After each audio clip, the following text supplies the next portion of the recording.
Welcome to Daily Wisdom, Walking the Path with the Buddha, a podcast shared by David Roylance. This podcast is dedicated to guiding you to completely eliminate the discontent mind and the suffering it causes by attaining enlightenment. Learn and practice the teachings of Gotama Buddha that will guide you to fully attain a peaceful, calm, serene, and content mind with joy. To support this podcast, visit patreon.com/support Buddha or visit buddhadailywisdom.com, where you will discover a full range of courses, retreats, and online learning resources to assist you on the path to enlightenment. Now, here's our teacher to share more.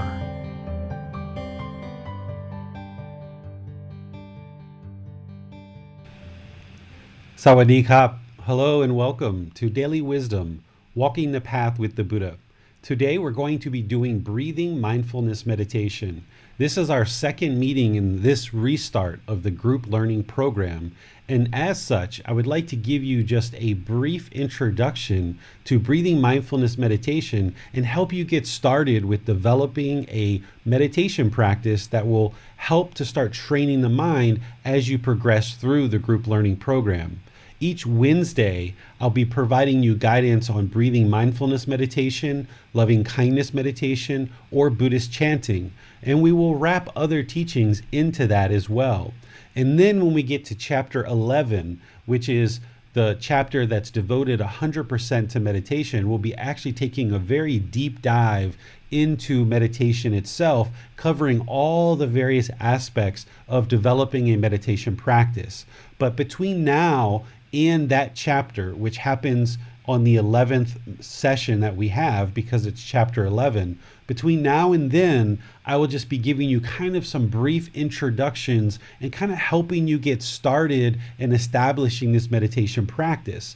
Because your meditation practice is going to start out with kind of this introduction and just kind of getting started, but then over time, with all these various sessions that we're doing, we're going to make it deeper and deeper and deeper so that you understand more and more and more about meditation so that you can get more and more and more benefit out of your meditation sessions. So that's what we're actually going to be doing today, is really focusing in on giving a really good, solid introduction to breathing mindfulness meditation. And as we get started here, I just would like to say to everyone out in the world, Happy Mother's Day. Today in Thailand is the Queen's birthday, August 12th. And on August 12th here in Thailand, we celebrate Mother's Day. And we did that today in our house, celebrating Mother's Day. So I would like to just say Happy Mother's Day to any mothers out there. And more widely and more broadly, just think about a time to reflect on women and the contribution that women make to our society. Because when we arrive at Mother's Day in any particular country, sure, I think about mothers and all the contributions and things that they do for the world, but in a wider setting, thinking about women and really reflecting on the many, many, many contributions that women make to us throughout the world. And today, what we did in our household is my son did what's called Dam Hua. It's a little time where the son kind of comes together. My son came together with his mom. His mom sat on a sofa and he got down on the floor and he offered her some flowers and some fruit and some orange juice and some other different offerings that he made to her. And then he scooped this scented water onto her hands and washed her hands. And then he scooped this water onto her feet and washed her feet. And then he said some nice kind words to his mom. And then he bowed down to his mom, showing respect and gratitude. And then he removed her feet out of the pail of water and then dried off her feet really, really well. So he's almost 8 years old, but this is something that I've been teaching him since he was only 1 year old. This is something that we did for the very first time on his birthday. On his very first birthday, he washed his mom's hands as a way of showing respect to her and thanking her for his life, that she was the one who went through so much work, me too, of course, but her much more than me, to bring him into the world. In obtaining this human birth is one of the best things that we could ever have happen for us in all of our cycle of rebirth and all the various births that we've had. Arriving here into the human realm and obtaining this human birth is one of the best things that could ever happen for us, because now we have an opportunity to attain enlightenment and end this whole cycle of rebirth. So parents are very well respected in Buddhist societies, particularly here in Thailand. So children are taught from very early in age, again with my son starting at age 1, to respect mom and dad, thanking them and showing appreciation for bringing them into the human realm and supporting their life. So at my son's birthday, he will do this. At New Year's, he will do this. On his mom's birthday, he will actually do this typically as well. And then also on Mother's Day and Father's Day. So there's multiple times for the children to actually do this throughout the year, and it's up to each person to choose. Some children do it once a year, some people do it more often, but typically on New Year's, Mother's Day, and your actual birthday, right? In our culture, we tend to look for all the attention on our birthday. It's my birthday. Well, here in Thailand, the children are actually taught that on your birthday, go thank your parents for the wonderful thing that they did to bring you into this world and show you the world as they bring you up into the world and teach you all the many lessons and all the many things that you need. Because no matter who brought you into this world, there were people around you that took care of you. There were people who changed your diapers. There were people who worked in order to acquire food for you. There was people who gave you shelter and water. There was people who gave you medical care. There was people who taught you language. There was people who taught you what a car is, what a tree is, what a bird is, all these different things. When we're 20, 30, 40 years old, we kind of take for granted this long life that we've already lived, all these years and all these things that we've learned, and all the people that contributed to that learning. So here in Thailand on Mother's Day and Father's Day, it's a time where children will often drive really far and travel back to their home villages in order to show mom and dad appreciation for giving them this human life. And it's also a time to do that on your actual birthday as well, rather than practice our birthday as kind of a selfish desire of us getting presents and us getting attention. The Thais are taught to turn that around and actually share respect and gratitude and appreciation to the parents, which I think is just a beautiful lesson that we can share all throughout the world, of using our birthday to actually show appreciation to our parents. And I think this can be really revolutionary to the mind and help knock down some of the selfishness, some of the craving that sometimes goes along with celebrating our birthday. Celebrate our birthday by thanking our parents. So I just thought I would share that with you since today is Mother's Day, and say thank you to all the women in the world who contribute so much benefit to our society. So thank you so much for everything you do as a woman to contribute to this society. Whether you have children or not, you're still somebody in the community that mentors and provides guidance and helps people with your warmth, your kindness, and your compassion. And that's exactly what our world needs. So I just wanted to take a moment and say thank you to all the women in the world. So now that we've discussed that, let's actually talk about breathing mindfulness meditation. In this practice of Gotama Buddha's teachings that is leading us to this mental state of enlightenment. Remember, enlightenment is a peaceful, calm, serene, and content mind with joy, that as you learn the teachings, you practice those teachings. And as you practice them, you see the truth, that the mind improves. And the reason why the mind and the condition of the mind is improving is because you're gaining more and more and more wisdom along this path, and the mind starts functioning differently in the world. So as you take these steps forward towards enlightenment, the mind will never revert backwards. So as you learn to use things like right speech and speaking with the right time. What you say is true, what you say is gentle, what you say is beneficial. You speak with a mind of loving kindness. You speak blamelessly, which we're going to get into in a few weeks from now.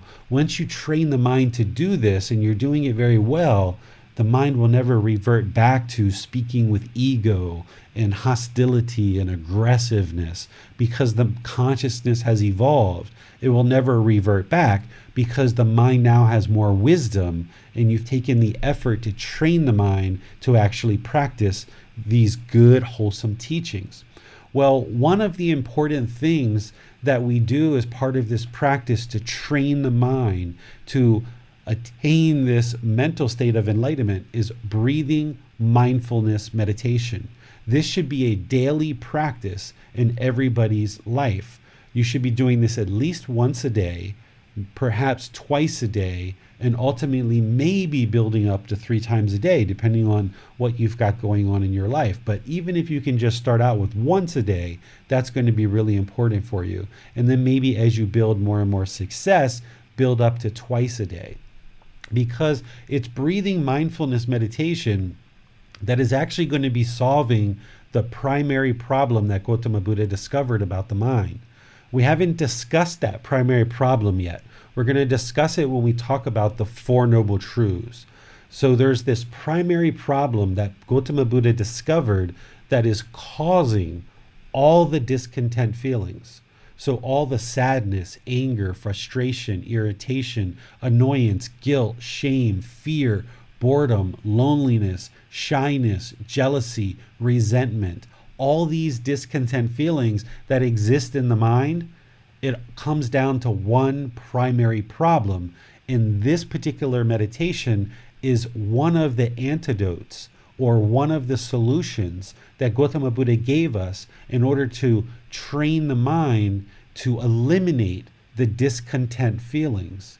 So that's why I would like to introduce it here on this second meeting of our group learning program, even though we haven't discussed all the other teachings that we need to discuss in order to help you fully understand what breathing mindfulness meditation is and why we actually do it.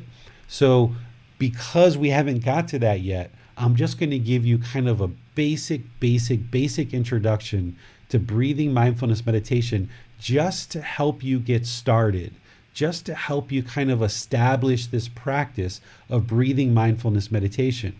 We'll discuss the problem of what's the problem in the mind and why the mind is discontent. We'll discuss the solutions. We're going to get into this really deeply as this program progresses. But right here at the beginning, let's just get you started with doing some very basic introductory breathing mindfulness meditation. So that's our plan for today. And in order to get us started, I would like to show you a few words of Gotama Buddha in order to help you see that he did in fact teach this as part of his teachings. Because remember, I shared with you at the first discussion on Sunday, don't ever believe me about anything, because belief is not going to lead to you observing the truth and gaining wisdom. So I'm not interested in you believing me about anything. So I'm going to share with you the Buddha's actual words, rather than just believe me that he taught breathing mindfulness meditation, rather than even just believe me that he taught meditation. Sure, there's plenty of people in the world that say he taught meditation, but do you know that whether that's true or not? Well, today we're going to look at some of his words so you know the truth, that he absolutely taught meditation, and it was a primary teaching, so that you can actually see his real words. And then when we actually do meditation, then you will see the benefits for yourself. Once I teach this, even as an introductory level, you're going to be able to get a lot of benefit out of your meditation session that we're going to do today. And when we do that meditation session, as we're doing it and afterwards, you're going to see the benefit. So you're going to see the truth today. This isn't a situation where I'm going to teach you something and then sometime far in the distant future, you're going to see the benefits. No, that's not how this practice works at all. I'm going to share something a lot of things with you today. And then once you learn them and you start practicing them today and subsequent days after this, you're going to see the truth right away that this meditation absolutely works. And I'm going to show it to you the way that Gotama Buddha taught it in his teachings. So let's look at some of Gotama Buddha's words to get us started. These are just a few of his very basic words around meditation. And then we're going to share a little bit more deeply some of his words around meditation. Here, you can see one of the first quotes that I brought out of the Pali Canon. Remember, the Pali Canon is the source of Gotama Buddha's teachings. It's the most complete source that exists in the world. But in the Pali Canon, it doesn't contain everything you need in order to attain enlightenment. This is why you need a teacher and someone to provide you guidance along this path. So the teachings provide us some insight and some wisdom, but it's up to each individual practitioner to now take these teachings, put them into practice, and see the truth for yourself. And through that truth, then you'll have wisdom to improve the condition of the mind. So this first quote that I pulled out of the Pali Canon, a pot without a stand is easy to tip over. These are Gotama Buddha's words. What he's essentially saying here is a mind without a meditation practice is easy to tip over. The mind is the pot. The stand is the meditation practice. So if you've been in life and you've experienced anger, which I'm sure you have, irritation, annoyance, guilt, shame, boredom, loneliness, resentment, jealousy, all these discontent feelings that you're having and you're experiencing, it makes sense because it's easy to tip your mind over. It's easy for your mind to experience discontentedness if you don't have a stand. So the meditation practice is the stand. And the more and more that you develop your meditation practice, this stand becomes wider and wider and wider, i.e. more stable. So the pot becomes more stable. The wider and wider this stand is. So the more developed your meditation practice is, the more stability of mind that you're going to experience. So today, if this is the first time you're meditating, or this is the first time you're meditating in this particular way, then you're going to have a stand. You're going to have this little tiny rod of a stand. And each time you practice meditation, each day you do it more and more and more, and you deepen and develop your meditation practice, this stand is going to get wider and wider and wider to the point where now your mind or the pot is much more stable. Eventually, you do enough meditation over multiple months and years that the mind then becomes unshakable. Through learning these teachings and practicing meditation, the mind becomes unshakable. Gotama Buddha used these words, unshakable. So the pot can't be tipped over when it has a nice solid stand. And meditation is that solid stand. But let's get into some more of his words along these lines. This next phrase, meditate bhikkhus. Bhikkhus is the male ordained practitioners. Oftentimes in his teachings, he's actually referring to them. So here he says, meditate bhikkhus. Another way you can take this is meditate students, right? Or meditate practitioners, right? So meditate bhikkhus. Do not be negligent, lest you regret it later. This is my instruction to you. Okay? So he's telling people, meditate. Don't be complacent. Don't be lazy. Don't be negligent, or you will regret it later. So if you go through life and you don't meditate, your life is going to be very hectic. You're going to have a lot of discontent feelings. Life is going to be very difficult, very challenging, lots of problems, very problematic. So if you don't meditate, if you're complacent and you're lazy, you're going to regret it later. And there's been some recent people that have made some posts on our Facebook group that was talking about this. They were saying, I was doing so well with my meditation and I slacked off for 5 days or a couple of weeks. And boy, did I notice the difference, right? We regret it later when we don't meditate. Another reason why you regret it later is if you get to the end of this life and you don't attain enlightenment, then you will be reborn. And it most likely isn't going to be into the human realm. It's going to be into a lower realm. And once you get into the lower realms, it's like a prison and very hard to get back to the human realm again. So meditate, bhikkhus. Do not be lazy. Do not be negligent, right? Do not be complacent, or you will regret it later, essentially is what he's saying. This is my instruction to you.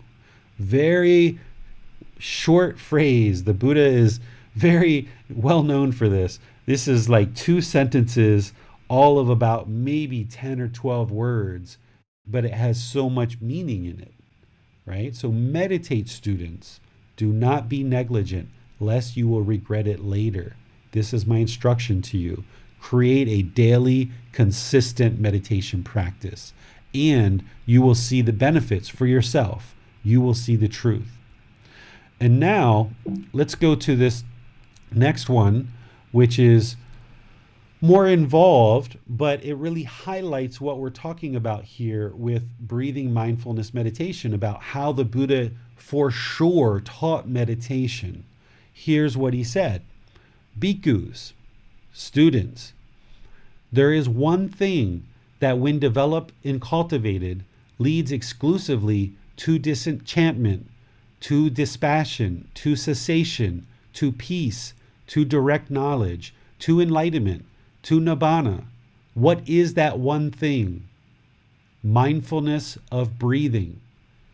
That is that one thing that when developed and cultivated leads exclusively to disenchantment, to dispassion, to cessation, to peace, to direct knowledge, to enlightenment, to Nibbana. Okay, now let's look at this. Whenever you see Gotama Buddha talking about cessation, what he's referring to is the elimination of discontented feelings.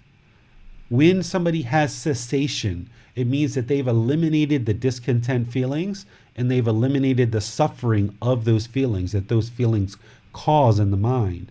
So what he's saying here is mindfulness of breathing, or what I call breathing mindfulness meditation, leads exclusively to cessation. It leads to peace. Direct knowledge is you get to see the truth. That's what direct knowledge is you see the truth for yourself. It leads to direct knowledge, experiential knowledge. You can experience that cessation and that peace through direct knowledge. Through your own experience, you will see for yourself that it leads to cessation and to peace, to enlightenment, peaceful, calm, serene, and content mind with joy, to Nibbana. Nibbana is the same thing as enlightenment. What is that one thing? What's that one thing that leads to all this peace and eliminating discontentedness through our own experience? Mindfulness of breathing, right? So here you can see very clearly the Buddha is saying we should do breathing mindfulness meditation. He said it, a pot without a stand is easy to tip over. It's easy to get discontent feelings if you don't have a meditation practice, right? Don't be negligent. Meditate. This is my instruction to you. And then here you go. He's sharing breathing mindfulness meditation. So these are just some very introductory teachings of the Buddha. He goes on in his teachings and talks extensively about breathing mindfulness meditation and what we should do during breathing mindfulness meditation. And that's what I plan to teach you today. But before I do that, I would like to just pause here and see if there's any questions on anything I've been discussing so far. Well, it's a pretty powerful quote, that, David, isn't it? What is that one thing? Mindfulness of breathing. Absolutely. And what's interesting is that we have so many different styles of meditation today. And here we have Gotama Buddha saying there is this one thing. That's mindfulness of breathing. That's a very good point, Max, because there's many times where I've shared there's 100 or 1,000 or 2,000 different meditation techniques out there. And one of the things that I see practitioners spending a lot of time on is learning all these different meditation techniques. Well, if you can boil it down to just what the Buddha actually taught, which is breathing mindfulness meditation and loving kindness meditation, those are the two meditations that he taught, then that frees your time up to learn all the other teachings that are part of the path and focus your energy on applying them. Where what people sometimes tend to do that are on this path is they want to learn 1, 2, 10, 20, 50 different meditations, almost like a toolbox. And by doing that, you're actually preoccupying your time and using your energy and your effort and your time in all of these different meditation techniques that Gotama Buddha is essentially saying you don't need, right? There's only one meditation here that he's prescribing, which is mindfulness of breathing. And later in this program, I will share with you guys where he talks about this as well as loving kindness. There's only 2 primary meditations that he ever taught, and those are the only 2 that you actually need. And when you understand the 3 poisons, which is the real problems in the mind, you'll understand why he only ever needed to teach 2 meditations. All the other adaptations that we see, the 100 or 1,000 different meditations in the world, these are people who aren't a Buddha. These are people who may not even be enlightened. They may not even be enlightened, and they just kind of invented this meditation technique. Well, if you want to learn how to get enlightened, learn from a Buddha, learn from the Buddha. He did it by himself. He knows the path very, very, very clearly. So that's a very good point, Max, is here with all these different meditations that we have in the world, all these different apps and guided meditations and everything, for the Buddha, the one who was the master teacher, who discovered this on his own and everyone else is trying to emulate, he just prescribed this one at this particular point. Later, we'll introduce the other one, which is loving kindness meditation. So is it possible then, David, to do too much meditation? Yes, maybe there is an ability to do too much, right? Because it's all about the middle path, right? So if somebody was meditating 20, 23, 24 hours a day, they weren't taking showers, they weren't attending to the medical necessities of the body, they weren't practicing good hygiene, they weren't eating, right? They weren't feeding the body, the physical body, and they weren't out in society, living in society and actually building relationships and conducting a livelihood to sustain their life, then yes, this would be too much meditation. And at the same time, if you do too little, it's not helpful as well. So one of the things that we'll get to when we get into chapter 11 is I talk about kind of timing and frequency and all of these things that will be needed. And that's what we're going to talk a little bit about today. But in chapter 11, we're going to get into it in much more detail. Another thing you just helped me think of there was that when we're practicing meditation, we are also practicing harmlessness because we're practicing right intention as part of that. And if we are just trying to meditate, until our legs fall off, and that's not practicing harmlessness. Alan Watts described it as competitive suffering in meditation. I think sometimes we feel that we have to just sit through the pain. And of course, that's not practicing to do no harm because we're doing harm to ourselves with that as well. Yeah. So let's get into some of the basics and kind of an introduction of meditation. And of course, in chapter 11, we'll get into it in much more detail. So the breathing mindfulness meditation that the Buddha taught is exactly that. You're just essentially breathing in through the nose and out through the nose. And what we're going to be doing is we're going to be fixating the mind on the breath. And the way that you do that is you fixate the mind on the sound of the breath entering the nose or the sensation of the air moving over the skin into the nose. Those are the 2 options that I would suggest in terms of where do you fixate the mind during meditation. Because while we're in meditation, the breath is the present moment. And what we're doing is we're training the mind to come into the present moment. Because one of the things that Buddha taught is singleness of mind. By developing singleness of mind and residing with the mind only in the present moment, with this wisdom of the Buddhist teachings, you can make very, very good, wholesome decisions in the present moment. But if the mind is dwelling in the past or longing for the future, now the mind is tainted, it's muddled, it's not in the present moment, therefore it doesn't have concentration, it doesn't have focus, it doesn't have clarity of thought. And oftentimes people say things that isn't really their true intention, or they might do things out of, just the mind is not in the present moment. So by bringing the mind into the present moment through meditation and training it to reside there, then now if you take the benefits of that and move it into daily life, now you can make decisions that benefit you by just making one decision at a time. One of the things that the Buddha shared was, when you're walking, you're walking. When you're eating, know that you're eating. When you're sitting, know that you're sitting. When you're talking, know that you're talking.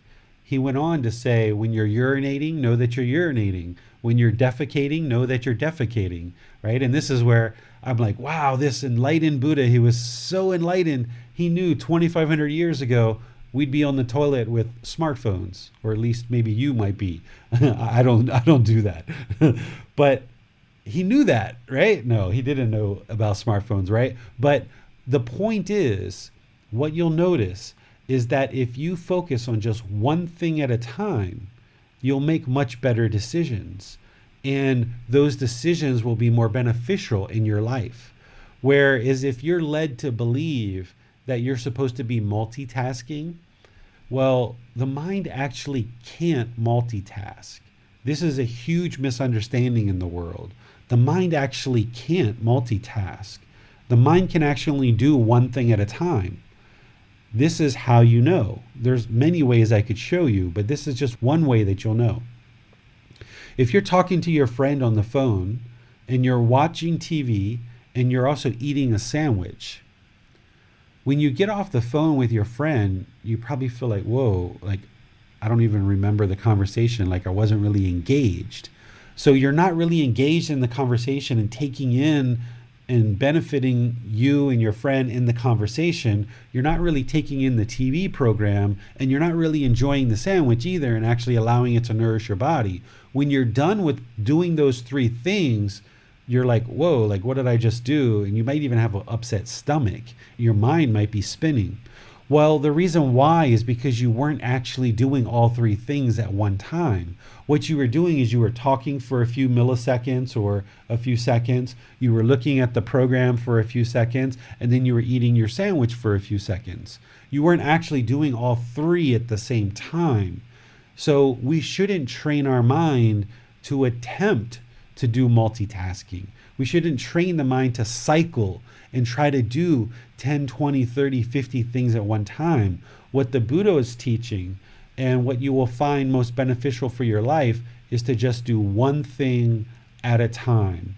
And what you'll notice is you'll actually have more benefit and more impact in your life, because if you try to do three things at one time, conversation with your friend, watch the TV, and eat the sandwich, when you're done with all that, you're going to have to clean up this problem with your friend, because your friend kind of realizes that you weren't really engaged in the conversation. And now your relationship with that loved one or that friend struggles, and you start having problems because they don't feel like you're really interested in being close with them, because every time they talk to you, you're not engaged.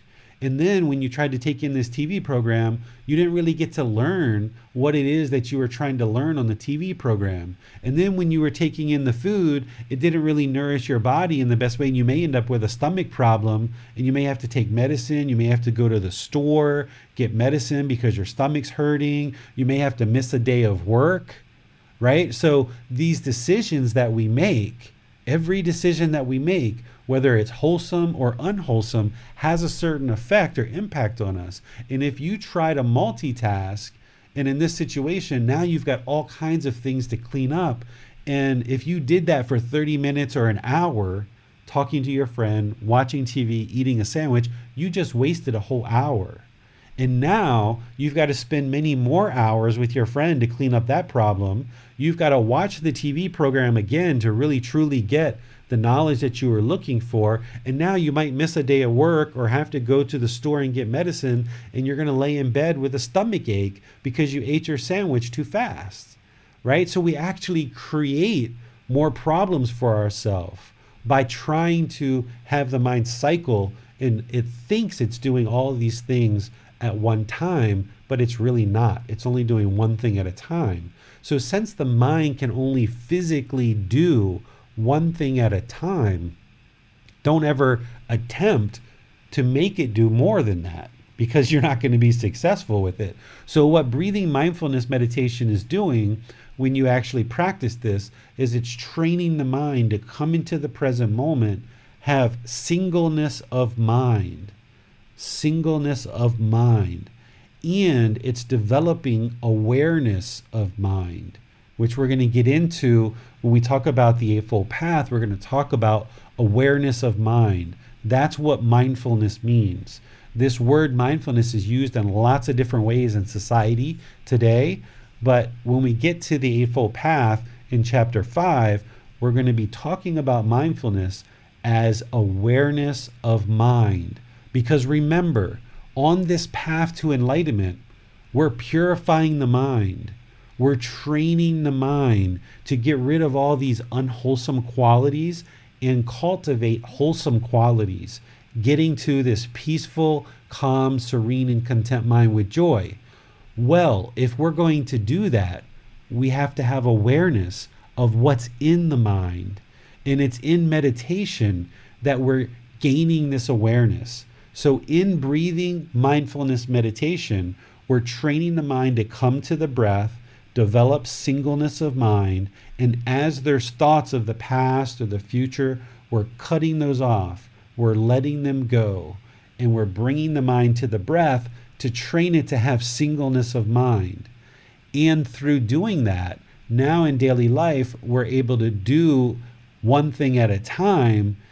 And in meditation, we're cultivating this awareness of mind, where we actively train the mind in meditation. And then more and more when we train it, we're actually able to control it. So in meditation, by having this awareness of mind, training the mind to have singleness of mind, and when thoughts and ideas come into the mind, we're able to cut those off and bring the mind to the breath, or we're able to let those thoughts go and bring the mind to the breath. Now we take that training, that control that we've developed, because now that we've trained the mind in meditation over multiple sessions, we now have the ability to control the mind. So then in daily life, when someone cuts you off in traffic, you can just let it go. It doesn't cause the mind to be discontent. Or if you're in a meeting, at a business meeting, and one of your colleagues says something that you might feel is rude, or you disagree with their opinion, if you feel any kind of frustration, because you've trained your mind in meditation, you can now cut that off, because you've trained your mind in meditation so well, you have complete control over your mind. This is what an enlightened being would have. They would have complete control over their mind. They don't even feel anger or frustration arise. But the more that you practice this meditation and you practice along the path, you get benefits during meditation and you experience the benefits during meditation. But it's when you step out into daily life that you now take these benefits that you've created through your meditation training into daily life, so that someone cuts you off in traffic, someone says something displeasing to you, maybe your child gets injured at a game in your neighborhood or in your village, comes home with a big cut, rather than the mind being, oh my God, my baby's bleeding, oh, they've got a cut. You can actually gain control over that. And you can be like, all right, what do I need to do right now? Let me wash it, let me clean it, let me apply some medication, and let me put a Band-Aid on it. No reason to get upset, no reason to get angry, no reason to get frustrated, no reason to be sad. Let me just address the situation with a peaceful, calm, serene, and content mind. So then it's done and over with. Or if your son or your daughter comes home and has, hopefully not, but a broken leg, and rather than getting upset and being discontent and putting them in the car and driving really fast to the hospital and maybe getting in an accident and making it worse, with meditation, when you train the mind and you can control it, when your child or a loved one comes home with a broken leg, you know, okay, let me maintain control of the emotions and the feelings, and let me just get this person some help that they need. Get in the car, let's go, let's drive, boom. Or let me call an ambulance, or whatever it is in your particular neighborhood or your particular community. You know what it is to get this person help. That's why there's always 10 million right answers. But the decisions that you need to make is you need to decide to learn and practice this meditation every day. And by doing that, you will gain better and better control over the mind, because you're now training the mind. You now have a stand for your pot. A pot without a stand is easy to tip over.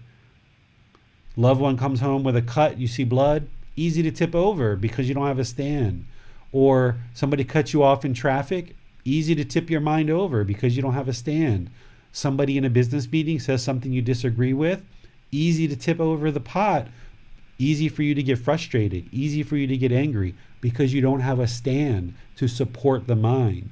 So it's only when we train the mind in breathing mindfulness meditation that you're developing this stand, and the mind is going to become more and more unshakable. And with this peaceful, calm, serene, and content mind with joy, with this unshakable mind, with this concentration, with this focus, with this clarity of thought, with this improved memory that comes with enlightenment, you will then be able to reside in the present moment with an enlightened mind and make very good decisions with clarity of thought and with your wisdom each time it's time for you to make a decision. And you'll be able to handle any situations that arise in your life through this more enlightened mind.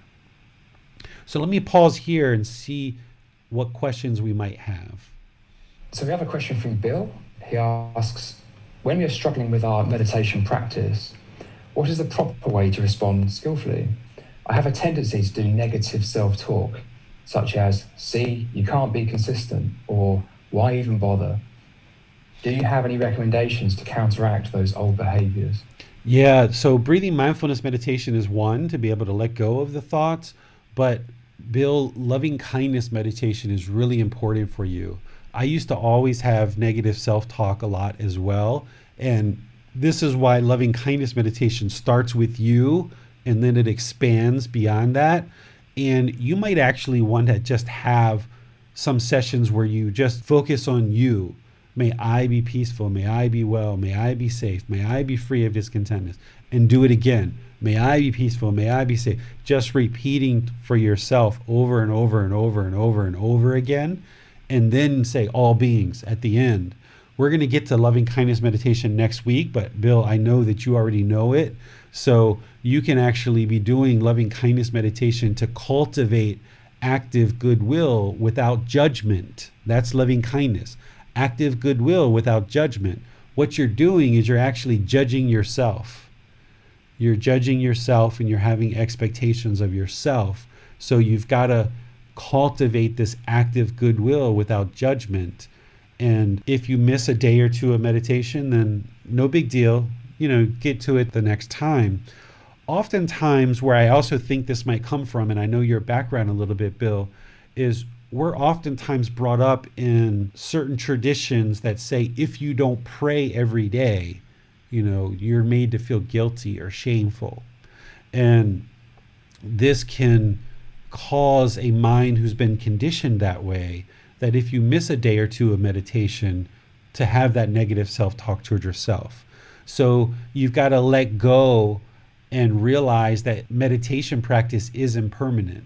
Even though I say you should have a daily meditation practice where you're meditating every day, I know you can't meditate every day. It's not possible. I haven't meditated every day of my life.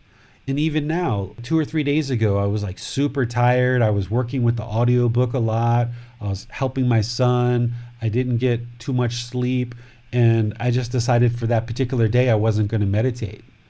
But I got to it the next day. So you've got to recognize that this meditation practice, even though the goal, the objective, the interest is to do a daily practice and be very consistent with that as much as possible, there's going to be a day or 2 or 3 that you skip here and there. And when you recognize that, just apply effort to get back to it and really start meditating on a consistent basis each day. Thank you, David. We have no more questions at the moment. Okay, so there's 4 main positions with meditation. There's seated, standing, lying, and walking. Most people learn in the seated position to start out. So what I would like you to do, wherever you are, wherever you're seeing this, whether it's on Facebook or YouTube or Zoom, or you're listening to this on the podcast, I would like you to take a position sitting on the floor or in a chair. If you're going to be on the floor, you're going to be cross-legged, and you might want to put some cushions under your butt to kind of prop you up and reduce the angle at your hip. Because if you have too tight of an angle at your hip, the circulation will tend to cut off. So go ahead and take a position. I'm actually already sitting in a chair, so I'm just going to stay here looking at the camera. But take a seat on a chair, on a floor with cushions under your rear, wherever it is. Your position should be comfortable, but not luxurious. Okay, so your lower body should be comfortable, but not luxurious. So if you're crossing your legs on the floor, don't have them real tight into your body. Create a little bit of looseness with your legs so that you can allow the circulation to flow throughout your legs. So your lower body should be stable and still. If you're on a chair, you might decide to put your feet on the floor, flat on the floor. You might decide to cross your legs, totally up to you. This isn't about everybody doing it exactly the same way. It's about finding a way that feels comfortable for you. One of the benefits of having a teacher is your meditation teacher should be helping you find a position that's comfortable for you. And the way that I do it might not necessarily be what's comfortable for you. So take some time and find a comfortable position that's comfortable for you. Either sitting on the floor with cushions under your rear, just lightly crossed legs, or sitting in a chair with your feet flat on the floor or cross-legged.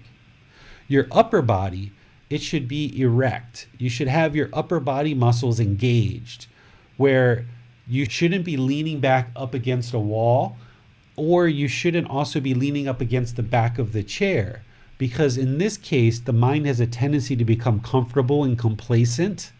It has a tendency to become sluggish or lazy because the body is so relaxed that the mind kind of turns off. So we need to make the body kind of be somewhat attentive so that the mind is attentive. We're interested in keeping the mind attentive so that we can actively train the mind. So with your upper body muscles, keep those engaged where the upper body is erect, but it's not real rigid. You don't want it to be real rigid and real stiff, and you don't want it to be real slouched either. You would like it to be in the middle. So upper body muscles should be engaged, but not real rigid and not real slouched. That's going to keep a real active, attentive, and an aware mind. Now with your hands and arms, there's lots of different options here. It's all about finding what's right for you. So there's multiple options that I'll give you, and you figure out what works best for you. Gotama Buddha put his right hand on top of his left. So the back of his right hand is in the palm of his left hand. And then he put his thumbs together, and he then placed those hands in his lap very comfortably. If that's comfortable for you, then do it. But this isn't about everybody doing it the same way. What Gotama Buddha did might not be comfortable for you. So don't do it that way. The other options you might choose to explore is just put 2 hands on your legs with your palms up in the air, or turn your palms over, placing them on your thighs or your knees. If you're in a chair, you might want to put your arms on the armrest. Basically, put your hands and arms in a position where it's like they don't even matter. It's like they're not even engaged. For me, I do put my right hand over my left with my thumbs together. It feels comfortable. I can place those in my lap, and it's like my arms and my hands, there's no muscles that are engaged whatsoever. They're just completely relaxed. But if for some reason this wasn't comfortable for me, I wouldn't do it this way.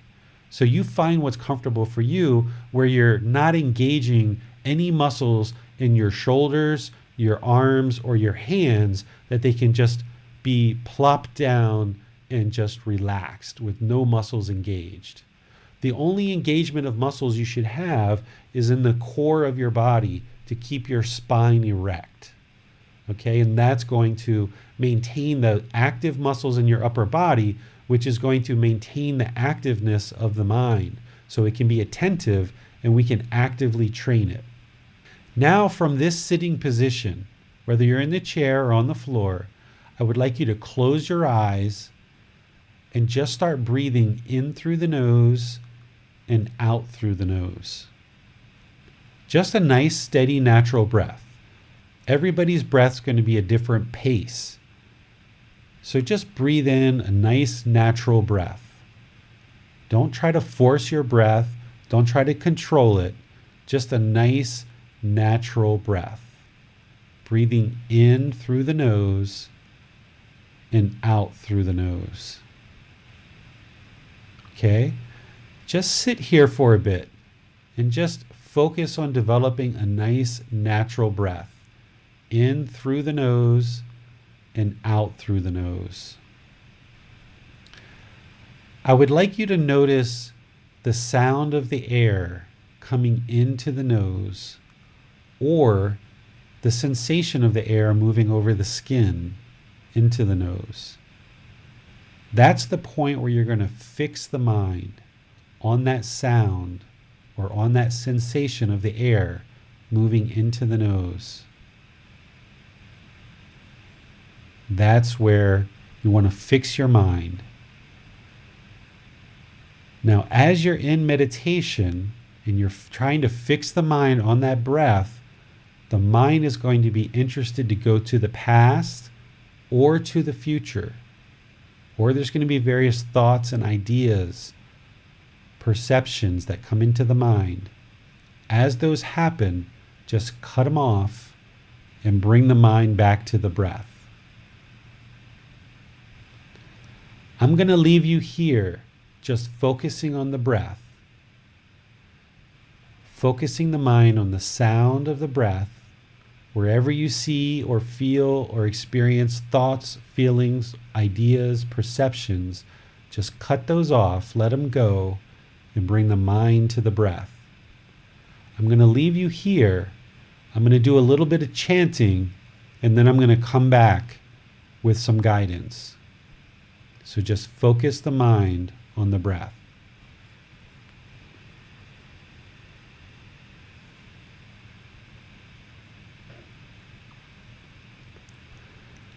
Arahang Samma Sambuddho Bhagava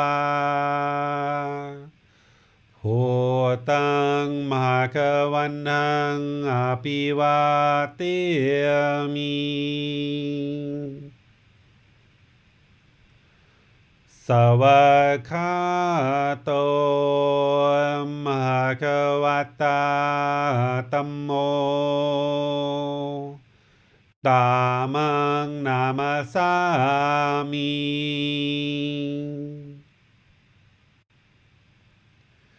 Supatipano Bhagavato Savaka Sangho Sanghang Namami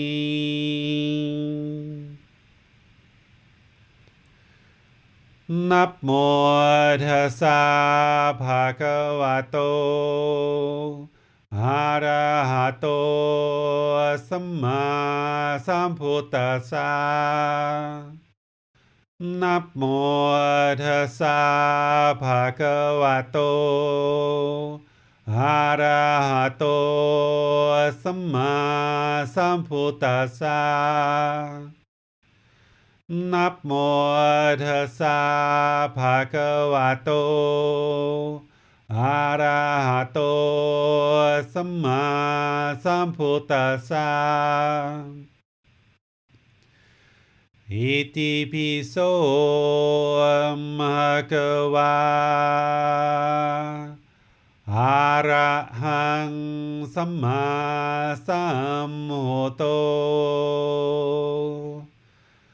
วิจาจารนังสัมพุโน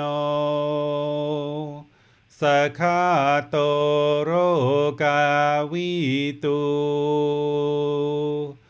อนุเตโรภูริสาตามาสติสัตตาตาวามานุสนังพุทโธภควาติ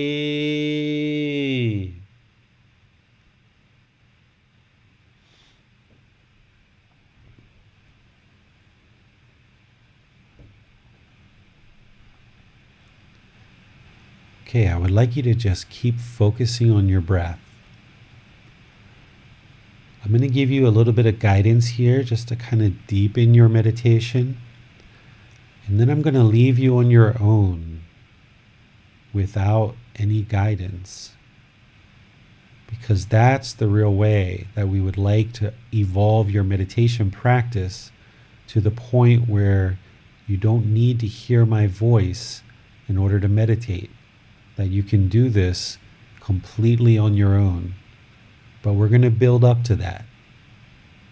So I'm going to give you a bit of guidance here, and then I'm going to be quiet and then come back with some more chanting to finish off our session. So continue to take your deep breaths in through the nose and out through the nose. This breath is the present moment.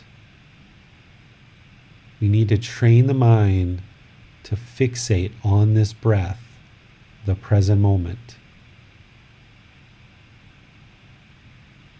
As there's various thoughts, you want to cut them off and bring the mind back to the breath. So as you're breathing in through the nose and out through the nose, focus the mind on the sound or the sensation of the air entering the nose. As you sit here establishing the breath, just a nice natural breath, fixate the mind on the breath, the present moment.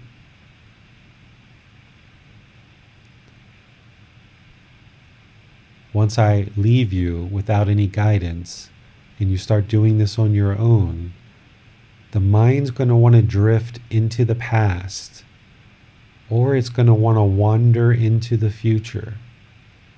When that happens, just cut off those thoughts and bring the mind to the breath, to the present moment. Just let those thoughts go. If there's sad thoughts or pleasant thoughts in the past, just let them be. Cut them off and bring the mind to the breath.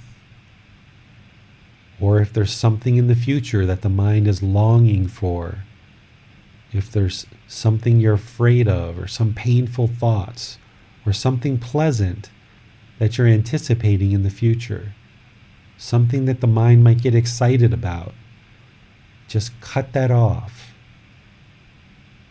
Cut off those feelings, let them go, and bring the mind to the breath, to the present moment. As you sit here observing the breath and the mind wanders, don't judge yourself. Don't feel guilty. Don't label the thoughts. Just as soon as the mind goes to the past and you notice it and you're aware of it, cut it off. Don't label it. Don't try to figure out why. Just focus on the breath. The same thing if the mind goes to the future. Don't try to figure out why. Don't try to label it. Just as soon as you notice it, cut it off and bring the mind to the breath. You haven't done anything wrong. It's just the unenlightened mind isn't in the present moment. So it's going to want to wander into the past and wander into the future.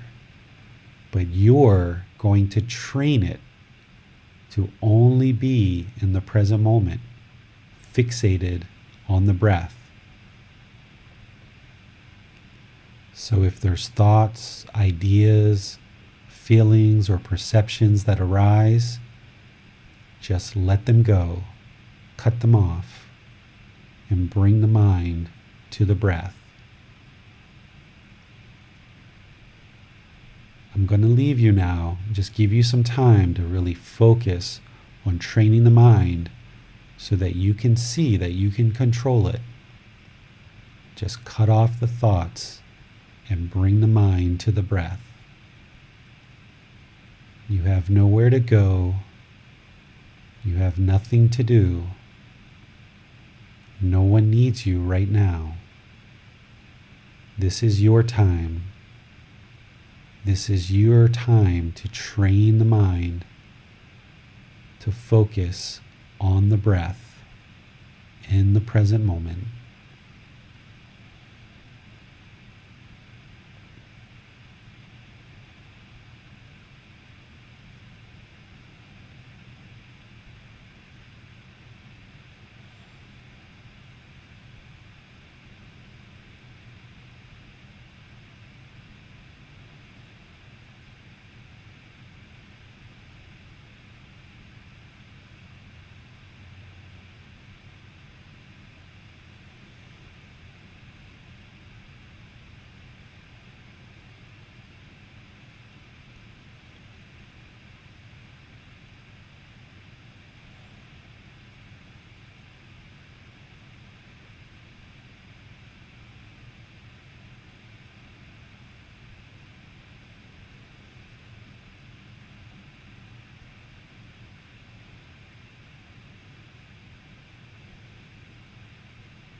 อะระหังสัมมาสัมพุทโธมหะวา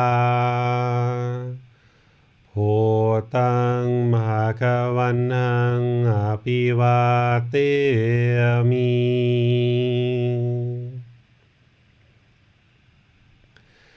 สวากขาโตมหะวตาธัมโมตามังนามาสามิ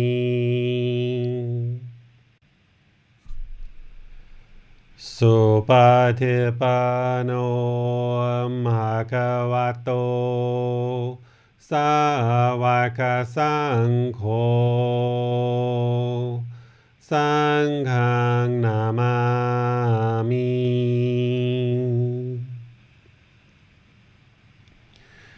นะโมตัสสะภะคะวะโตอะระหะโตสัมมาสัมพุทธัสสะนะโมตัสสะภะคะวะโตอะระหะโตสัมมาสัมพุทธัสสะนะโมตัสสะภะคะวะโตอะระหะโตสัมมาสัมพุทธัสสะอิติปิโสภะคะวะอะระหังสัมมาสัมพุทโธวิชาจารนังสัมโนสกขาโตโรกาวิตูอนุเตโรภูริสาตามาสติสัตตาตาวามานุสรังพุทโธภควาติ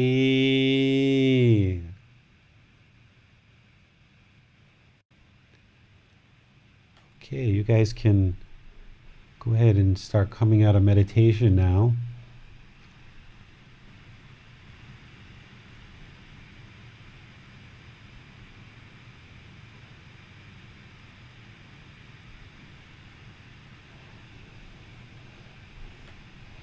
Just slowly kind of come back into the present moment with your eyes open.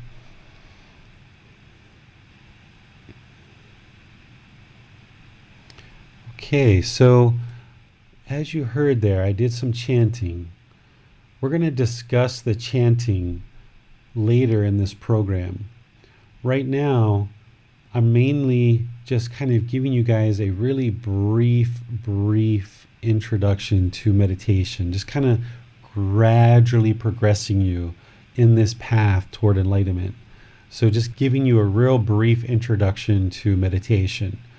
Because what I would like to suggest for you to do is from this point forward, each day, at least once a day, or if you can, maybe twice a day, do this style of meditation where you do something to kind of ease the mind into meditation.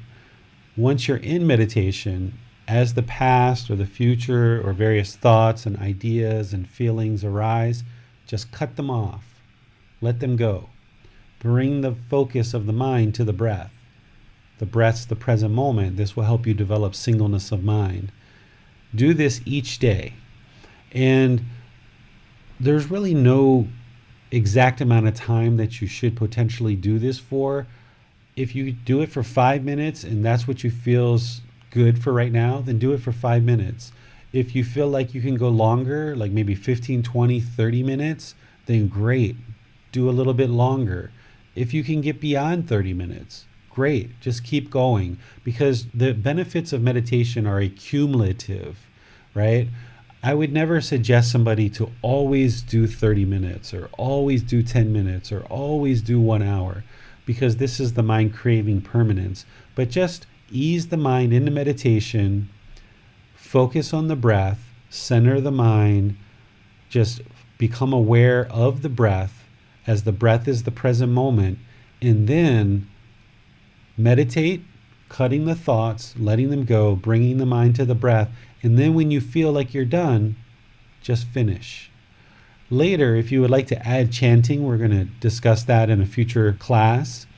But for now, just work with this little bit of information that I've given you. If you have time and you would like to explore this topic of meditation more, in the book, Developing a Life Practice, The Path That Leads to Nibbana, at the end of the preface and at the end of the first chapter, there's links to a podcast and there's links to YouTube videos that explore meditation more deeply. These are classes that I did in our past group learning program, but I link them at the beginning of the book to help you start developing your meditation practice. So if you've got more time and you want to dive into this topic of meditation more than what I've shared with you today, then I suggest you go ahead and listen to those podcasts or watch those videos. Another option that you have is, if you have some more time, go ahead and read chapter 11.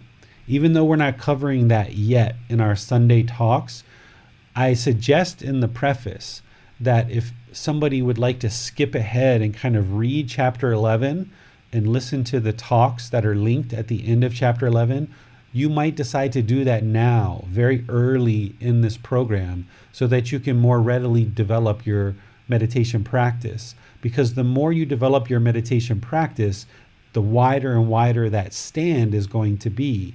So if you've got some extra time on your hands this week, go ahead and dive into developing this breathing mindfulness meditation practice with the podcast, with the YouTube videos, with chapter 11. And each week I will be expanding what I share with you more and more and more, but there are resources available for you. And if you want to go and dive into this more deeply, you have the option to do that. But I'm kind of just progressing everybody just at a slow pace, just to gradually progress you towards developing this meditation practice. Likewise, the length of time that we did today was somewhat shorter compared to what we'll get to as we go through the program. We'll get longer and longer sessions in. So work on developing this practice, whether it's 5 minutes, 10 minutes, 20 minutes, 30 minutes, 40 minutes, an hour. Just work on developing this practice. If you do it in the morning, you'll notice that it really sets up your day really nice for you, because the phone's not ringing, there's not a lot of demands on you, your stomach's empty. You can do a meditation session in the morning. Same thing in the evening. The phone kind of stops ringing, people don't need you as much, the stomach's fairly empty. You can kind of ease the mind into sleeping and you'll get a really good night's sleep. And then you can wake up in the morning and once again do a little bit of meditation in order to get your day going. If you can do these 2 times, morning and evening, I think you'll notice a lot of benefits by just developing this regular practice. And if you're just getting started with meditation, recognize that it's going to take time to build this habit. So if you miss a day or two here, like Bill was talking about, don't feel guilty, don't feel shameful, don't beat yourself up. Nothing bad's going to happen to you.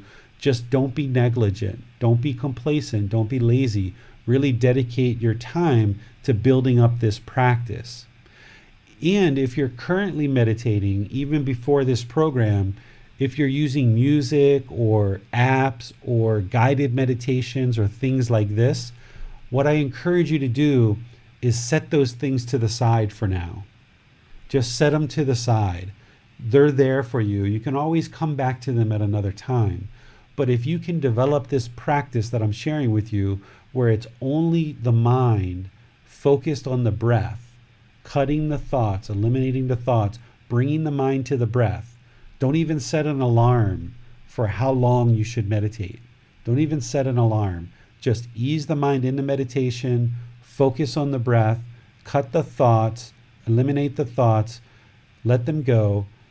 Once you feel like, okay, I'm done, just finish. Don't even look to see how long you were actually meditating. Just finish and be done with it. If at any point you feel pain in the body from your meditation position, change the body, right?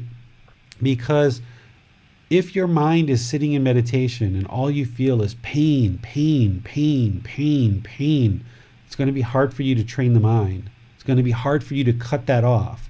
So I don't agree with sitting in meditation and just bearing down into the pain and just willing it away. If your hip is hurting you, if your knee is hurting you, this is an indication that something's wrong with the physical body. That's what pain is an indication to the mind, something's wrong here. So if you feel that pain and your mind is experiencing pain, it's a way to tell the mind something's wrong. So what do you do when something's wrong is you fix it. So if you feel pain in the knee or you feel pain in the hip, even you're in meditation, adjust your position and get comfortable so that then as the body's comfortable, you can get to the mind and train the mind. Because if the body's uncomfortable, you're not going to be able to get to the mind because the mind's just going to keep experiencing pain.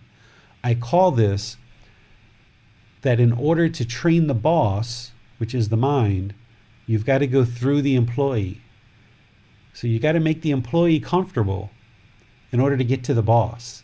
So make the employee comfortable, make the body comfortable, but not luxurious. We don't want the employee to be too luxurious because they're going to slack off. They're not going to do their job.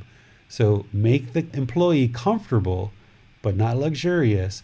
That way, when the employee's comfortable, then you can get to the boss. You can get to the mind. Okay?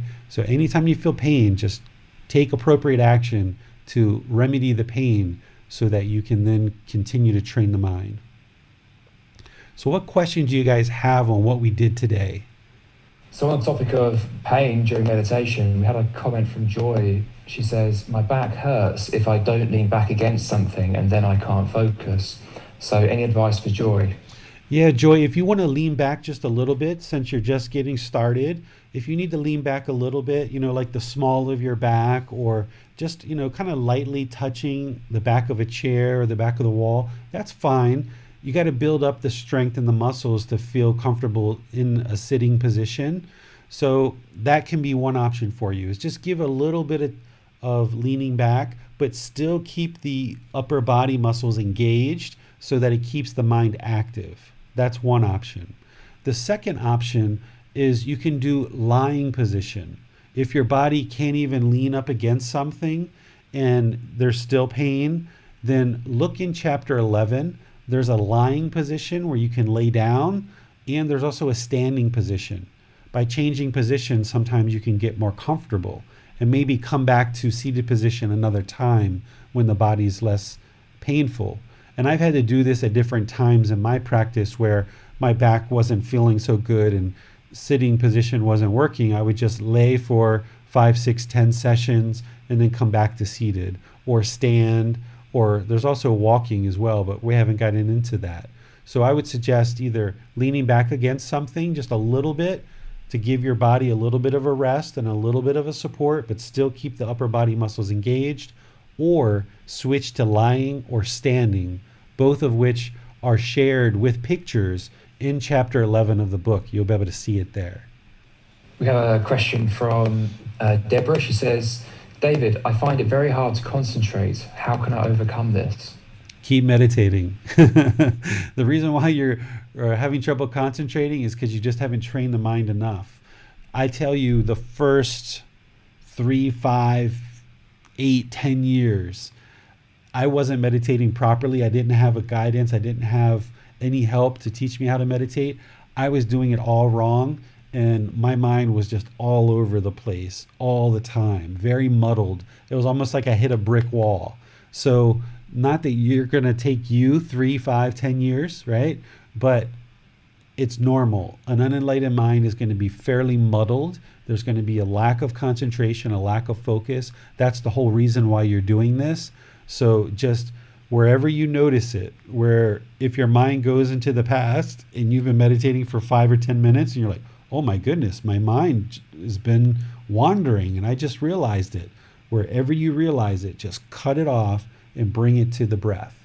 Or if your mind's going to the future, 5, 10, 15, whoa, I didn't even realize my mind was doing that. Sometimes you get lost in thought And sometimes the mind chases after pleasant feelings, and they feel so pleasant you even kind of forget that you're actually meditating. But wherever you notice it, just cut it off and bring the mind back to the breath. Don't force it, but it's just kind of like, it's like letting a bird go out of your hands. So we say cut it, right? Or let it go. But it's really just kind of like, all right, let it go. Just bring the mind back to the breath. And the more and more you do this, you'll notice that the amount of time that the mind wanders will get less and less and less, and you'll get better and better at maintaining the breath. But right now, your mind's not there, and that's okay, because it's under development. It's like a website. When you go to a new website, it's like website under development. Just think of your mind under development, right? It's still being trained. So you're going to feel like you don't have clarity. You're going to feel like, oh, I can't get my mind to focus. Or you might only get 5 seconds of real clarity, and then boom, it's really muddled again. But that's okay, because each session you just work at it more and more and more. And wherever you are, that's where you are. And just work with where you're at. So the more you learn, the more you practice, the more you get better and better at this, the meditation will improve. It's just going to take time. We have a question from Judith. If any time breathing is painful or very uncomfortable, what can we do? Is this maybe like with asthma or bronchitis or something like that? Yeah. So I've had problems where like I've had like a cracked rib before, and my breathing was very painful. So I just did a little bit shallower of a breath with something like a cracked rib. I wasn't able to take as deep of a breath. I was told when I was younger I have asthma, but I haven't really had any symptoms of it since then. So I'm not sure about with asthma or bronchitis or something like that. You kind of have to do the best that you can and just kind of take in the breath, even if it's a shallow breath. It's okay, because the breath itself isn't what's important. What's important is that the mind fixates on the present moment. So if it's a shallow breath or if it's a long breath, it's still just as effective. And the Buddha, in his actual teachings, his guidance, when he did guided meditation, he would say, if you breathe in short, know that you breathe in short. If you breathe out short, know that you breathe out short. If you breathe in long, know that you breathe in long. If you breathe out long, know that you breathe out long. What he's basically saying is the length of time in your breath, it doesn't matter. What's important is that you focus on the breath. So that should help you just, breathe into whatever point that you can and just focus on the breath, whether it's short or long, doesn't actually matter. Okay, we have a comment from Javier. He says, I want peace of mind, but not to lose enthusiasm and interest in things. So any advice for Javier? So you can still have peace of mind and pursue things in life. But what's going to happen if you follow this path and you practice this path is if your mind is in deep craving, which we haven't gotten to with the Four Noble Truths yet, craving, desire, attachment is this mental longing with a strong eagerness. We might call it passion, or we might say someone's driven, right? And we've looked at this in our society as desirable traits. Someone who's driven or someone who's passionate, we consider that desirable. However, that actually leads to discontentedness of mind. If we're real driven and we really want things so badly, or we have this deep passion to have things a certain way, that means that our mind is going to be discontent. It's going to experience sadness, anger, frustration, irritation, annoyance. So if your mind's used to dwelling that way and conducting life that way, moving on this path and progressing on this path, it might feel a little bit odd for you. It might feel a little bit strange, because what you're doing is you're kind of pulling that back a bit, right? And it's going to feel odd because your mind's been used to being driven. It's being used to being passionate and really forceful with people. So to train the mind to pull back feels strange. It feels odd. It feels not normal, right? Because the mind wants this permanence. It wants to hold on to this drivenness. It wants to hold on to this passion. But by doing so, you're also holding on to the anger, the frustration, the irritation. So there's this gradual progress, this gradual adjustment of training the mind to pull back, and the mind's got to feel comfortable with that. You've got to gradually train the mind to feel satisfied and comfortable with that.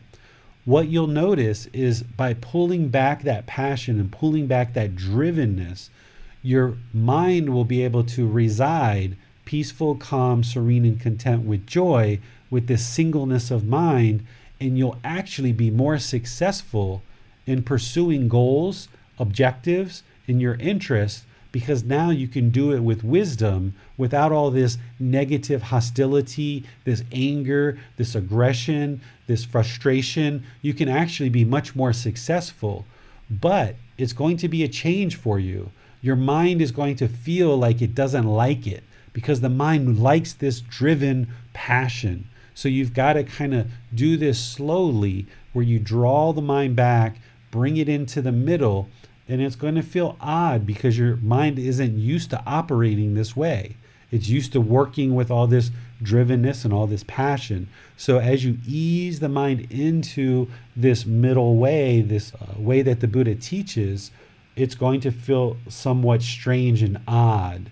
But the more and more your mind gets comfortable with that, and you see that you can absolutely accomplish objectives, goals, and interests, and you're actually going to be even more successful, because all the time that we spend being angry, being sad, being frustrated, being irritated, feeling guilty and shameful and bored and lonely and shy and jealous and resentful, all that time that we spend, as you walk on this path and you get closer and closer to enlightenment and you look back on your life and you're like, wow, I wasted so much time being discontent. So what you're going to observe is, by training your mind to have singleness of mind in the present moment, making very wise decisions without all this passion and drive, you're actually going to have more time to accomplish the goals in life, and you're going to be making wiser and wiser choices. What you're also going to notice is that your sleep schedule actually shrinks. There was times in my life where I actually used to sleep 12 or 14 hours a day. 12 or 14 hours a day, because I was driving myself so heavily with passion, and I was working myself to the bone that I had to sleep this enormous amount of time to recoup the energy that I was expending. Well, when your mind starts performing optimally in the way that the Buddha prescribes in these teachings, and you can maintain the singleness of mind, not only do you get all this time because you're not angry, sad, jealous, resentful, bored, lonely all the time, but you also get more time because you're not sleeping as much. When your mind is in the present moment and it's residing only in the present moment, it's almost like time is standing still. It's almost like time is standing still. I remember times in the past where I could go through an entire year and I would get to New Year's and I'd be like, what in the heck did I do this year? What did I do? Max is nodding his head, right? Like, you guys have had this experience where on your birthday or on holidays, like a year, you're like, this year just went by so quick. It's like you didn't get to experience anything. You have no idea. You just blew through an entire year, and you just blew through it with all this craving, all this desire, all this drive, all this passion. And you look back and all it is like a Tasmanian devil knocked down all the trees. Like, what just happened? And you don't even have any insight to what the year actually was because you just plowed through it so quickly. When you start residing with the mind in the present moment, with singleness of mind, less sleep, and you're actively making very good, wise choices that have very good benefit, it's almost like time stands still and you can experience each individual moment, and you'll get so much more benefit out of life because you're making better and better choices. Therefore, you're going to be able to meet your goals, objectives, and interests much more readily than you would with all this drive and all this passion. We have a follow-up from Joy. She says, I have trouble breathing through a nasal passage and my mind kept wandering to my future doctor appointment with the surgeon. that would address this at the end of the month. This is challenging to cut off while focusing on the breath. Do I just keep practicing, work through it, while working through the medical side of it? Yes, that's exactly right, Joy. I have had problems with sinuses and polyps. I've had 2 broken noses, 4 different surgeries on my sinuses and nose. And that was when I was in America. And that's one of the reasons why it was really hard for me to meditate during that time, but also because I just didn't know what I was doing. But one of the things that I've come to is I've worked out all the sinus issues. I still have a big deviated septum, but some of the things that have helped me is I do saltwater nasal rinses in order to clear out the sinuses. So if you're able to do that, they can really help to clear out the sinuses and keep them clean. Another thing that I've done is I now have a filter, an air filter, a really high quality HEPA air filter in my bedroom, because in the bedroom is where I spend most of my time sleeping, meditating, teaching, all of these things. So I've got a HEPA filter that circulates the air and filters it. I've got a fan that blows that air around. And then of course I've got the air con that makes the air cool. But I'm also doing nasal rinses. So this has completely cleared up all the sinus issues that I've had along with the surgeries. So keep at it, keep meditating, and work on the physical issues with your doctors. If it's so bad that you're just completely clogged up and you're not getting any air whatsoever, like when I was sick last week, I started meditating through my mouth. I just wanted to try it. I've done it about 8 or 10 times, and I focused my mind on the air, the sensation of the air going over my lip. So when I was completely clogged up and I couldn't get any air at all, I just breathed through my mouth, because the important thing is that the mind is fixated on the present moment. The breath is the present moment. The breath represents the present moment. So whether it's coming through your nose or it's coming through your mouth, the idea is to fix the mind on the present moment, and it's the breath that creates the present moment. So same thing with Judith. If you need to breathe in through your mouth, you can do that too. So just work through the physical issues, but fixate the mind either on the air coming into the nose or the air going into the mouth. We have a question from Randall. I've got another breath question. I notice my breath growing deeper as I meditate. It's not a conscious effort and it feels natural and comfortable, but deeper than my normal breathing. Is this normal? I don't want to become attached to any bad habits. Yeah, this is normal. If your breath is still natural, but it's getting deeper and longer, that's fine, because what that does is it helps to slow the mind down if you're taking longer breaths. Whereas if you're taking real rapid breaths, like, the mind's going to be more active. So as long as it's a natural breath, the length of the breath isn't as important. You definitely don't want to be hyperventilating, but you want a nice, steady, consistent, natural breath. So it sounds like that's what you've got. So that's completely fine. Thank you, David. It appears we have no more questions at this time. Okay, so I will just thank all of you guys for joining then, and let you know that this program is going to slowly progress and slowly kind of ramp you up on all the various teachings that you need, not just for meditation, but also your daily life practice as well. But here, I just wanted to give you kind of a brief little introduction to meditation and help you start getting really well established and just starting off with this consistent daily habit of meditating. As we go through the program, I'll be adding more and more to each session that we do in order to deepen and develop your meditation practice. And each of these sessions are also opportunities for you guys to get questions answered, just like you just did. So lots of questions is really helpful, so that you have that weekly touch point with your teacher where you can be observing what's going on with the mind in daily life. You can be observing what's going on during your meditations. And as you have questions, you have a weekly touch point with your teacher where you can be getting help. You can either post questions in the Facebook group, you can send me a private message, you can schedule a private meeting with me through video or audio, you can ask questions during these live sessions, but all these different ways I make myself available for you so that you can continue to get help through asking questions, because you're going to have lots of questions as you go, and that's completely normal. And even if it's just something as simple as like what Randall was doing, is I was just confirming with him, yeah, that's normal. And that can add some confidence in just having that confirmation from a teacher that, yeah, what you're experiencing is completely normal. Or it might be something that you're misunderstanding. So having those touch points, those regular sessions where you can come into class and get help is really helpful. But then, of course, there's the Facebook group and contacting me privately as well. So you're welcome to do that as you need help. So in the meantime, between now and our next session, continue to develop your meditation practice, hopefully meditating morning and or evening, or both of those, and continue to explore the book, the podcast, the videos, all these different resources that you have.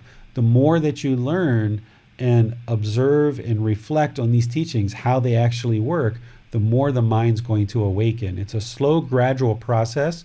So just kind of drip feed the teachings into the mind, whether it's reading for just 10 minutes a day, meditating for 20, 30 minutes at a time, however long you do. If you want to do longer.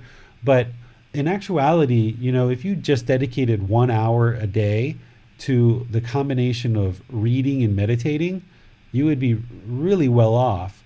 If you're able to, between reading and maybe meditating twice a day, if you were able to dedicate kind of an hour and a half, 2 hours a day, and just slowly do this each day, you're going to be really well off by the time you progress through this program. Or if you just read for like 30 minutes at the beginning of the week, the particular chapter that we're studying, and then all the subsequent days, all you're doing is meditating, that's fine too. But the more time and effort you devote to absorbing the teachings through the book, the video, the podcast, taking the quiz, coming to classes, the more you kind of drip feed these teachings into the mind and really soak them in, the more benefit it's going to be for you. And eventually, once you kind of bone up on all these teachings and you kind of get over the hump, so to speak, and you really have a real breadth and depth of the teachings, then it's just a matter of just applying it more and more and more in life. So I think if you talk to some of the people that have been studying for quite a while, like Max and Amina and Bill, when they come to these classes, they hear some things that they've heard before, but they're just deepening their understanding along the way. But by and large, they've kind of, within about a 6-month period or a year period, they've kind of absorbed, the bulk of Gotama Buddha's teachings. And it's just a matter of now practicing them on a daily basis. So continue to be consistent with your meditation, continue to be consistent in learning the teachings through all the different resources that I provide, and always feel comfortable to reach out and get help, whether it's during class or after class. So have a good rest of your day, and we'll see you at Sunday at 9 o'clock Thai time. And between now and then, just have a really wonderful rest of your week. We'll see you on Sunday. Sawadee krap. Thank you for listening to this podcast. To provide support for this podcast, visit patreon.com/support Buddha. To access more teachings, visit buddhadailywisdom.com. There, you will discover a full range of courses, retreats, and online resources to assist you on the path to enlightenment. Remember to establish a daily, consistent meditation practice, along with learning and practicing these teachings. A well-developed meditation practice is the foundation in which to train the mind to attain enlightenment.